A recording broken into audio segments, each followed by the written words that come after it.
الحلقة السابعة من كورس المونتاج. يلا نشوف هنتعلم ايه. النهارده بنشرح أداة تعتبر من أهم الأدوات واللي مفيش حد اسمه صانع محتوى ما بيستخدمهاش. ايه الأداة ديت؟ يلا بينا نشوف. النهارده هنعرف ايه هو الكي فريم وازاي بنستخدمه، فتابعوا الشرح للآخر. بكل بساطة يا صديقي، الكي فريم ده هو نقطة البداية والنهاية لأي عنصر احنا عايزين نحركه، وكمان تقدر تستخدمه على أي برنامج مونتاج انت بتستخدمه، سواء على الأندرويد أو البي سي. ازاي بنستخدمها؟ فيلا بينا نشوف. فيلا بينا نخش على تطبيق كاب كات ونختار الحاجة اللي احنا عايزين نحركها، مثلا السهم اللي قدامنا دهوت احنا عايزين نشتغل عليه.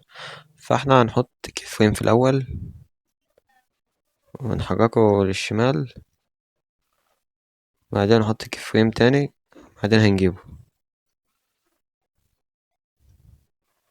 ودي النتيجة. فدي بكل بساطة خالص هو التحريك، انك بتحط كي فريم في الأول وتشوف انت عايز تحركه فين، وكي فريم في الآخر وتشوف انت عايز تحركه فين، وتلعب بقى زي ما انت عايز. ممكن برضه ايه، يعني مثلا تكبر وتصغر، مثلا تكبر وهنا تصغر. بص، يعني بكل بساطة تطلع برا الكادر خالص يعني بكل بساطة خالص الكيفريم، يعني تحط كيفريم في الأول والآخر وتغير بقى مع نفسك وبس كده. فلو انت أول مرة تشوفنا فما تنساش تشترك بالقناة وتفعل زر الجرس علشان إن شاء الله يوصلك كل جديد.